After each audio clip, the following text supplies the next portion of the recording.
I am in this room today because, one, it's like one of the coolest rooms in my house, but I am still fucking hot.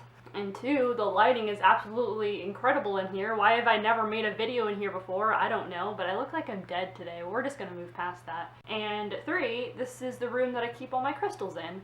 So, yes. My last video that I made with Gabby, I mentioned that I might want to do some kind of like crystal haul of when I was in Philadelphia, and I decided why not just show basically all the crystals that you have right now. So that's what I'm going to do today in this video. Guys, yay. Oh my god, it's so hot in here. Wham. So I'm just going to jump right into it. Yay, awesome. I basically have everything laid out right in front of me, and most of them is basically tumblestones, and I'm not going to go through all the tumblestones because it's not really that much, as you can see in here, but I'm not going to like single-handedly say which one everyone is. This bowl I keep in like the open center of my house, so it's like around my kitchen / living room area, so when people come in they can kind of check them out, pick up ones that they like, and just be interesting to see which ones people pick up. So I'm just going to say I have a lot of tumblestones. So the first crystal I'm going to talk about is amethyst. Most of you probably know what amethyst is, whether you collect crystals or not, because it's like one of the most common crystals out there. And they typically look something like this. They're typically a dark purple color. I have two little small clusters just like that, as you can see here. These two I actually got from my stepmom because she had them around the house and she's like, I'm not gonna do anything with them and I know you like to collect them, so here you go. This right here was like the very first like amethyst crystal I've ever had, which it looks pretty boring. It just looks like a rock, whatever. It used to be like the dark purple color, but I've learned that over time the color fades if it's exposed to sunlight. So now I'm just like, I have all these, but I'm gonna keep them in a dark room by themselves forever. And then this right here is what I actually got in Philadelphia. It's a pretty point. Those are my amethysts. I also have tumblestones with amethysts, like these right here.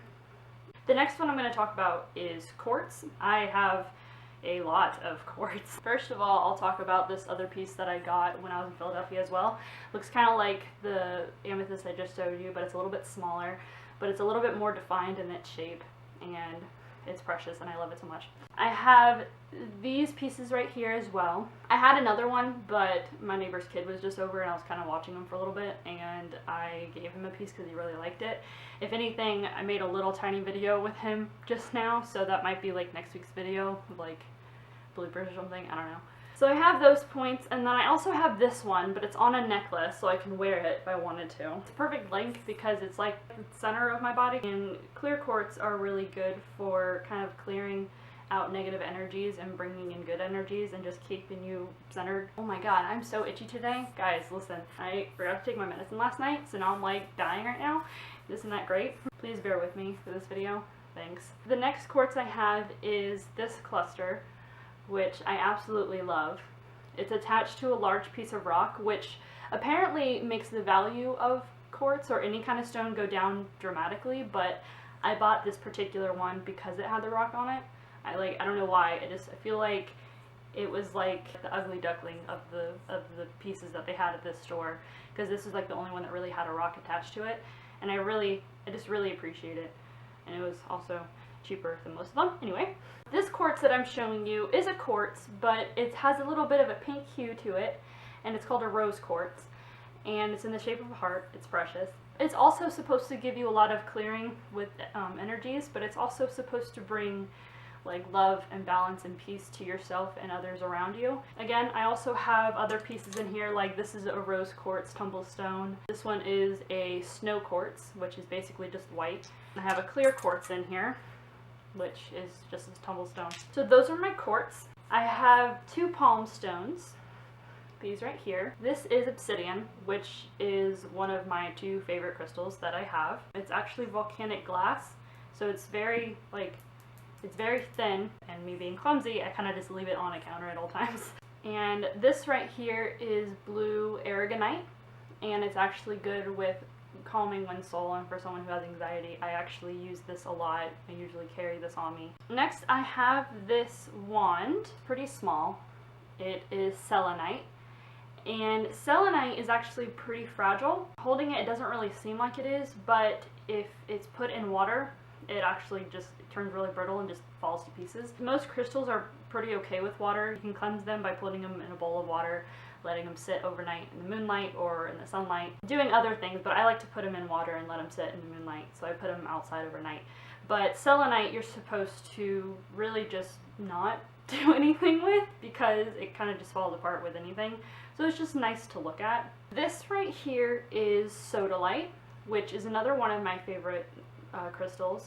It's also good for getting rid of negative energies, but mainly centered on calming down the soul. So again, good for if you have anxiety. I have a pendant of it, which you might have seen in videos of me wearing. I actually have 2 sodalite stones right here as well. And this right here is my absolute favorite crystal. It's a raw piece, so it's what it looks like when you take it out of like a cave or something, or wherever it's from. This is called malachite. I'm keeping it in the box mainly because when it's raw, it's very brittle. So just touching it, you can get pieces of like fibers on your hands. And I don't want it to fall apart because, again, it's my absolute favorite crystal I have. And of course, it's one of the more expensive ones. I don't want to talk about that. I'm actually wearing a pendant right now. A friend of mine gave it to me, of a small piece of malachite, which I absolutely love. Malachite is a very strong stone, actually. For anyone who's been through a rough childhood or anything like that, wearing it over time, it really just makes you think back to these experiences and just kind of cope with it and learn to move on from it. So yeah, those are my crystals. Yay! I definitely plan on growing out. I recently found a store that's like really cheap with their stones, and like they have so many, and it was like heaven to me. I'm sorry I'm like just scratching myself throughout this entire video. I'm so itchy right now, it's fucking ridiculous. If you enjoyed this video and enjoyed my collections, make sure to give it a thumbs up. If there is a particular crystal that I showed you that you really liked, leave me a comment and tell me what you liked about it. Whatever, we can have a little chat, that's cool. And I will see you guys next week or something. Bye!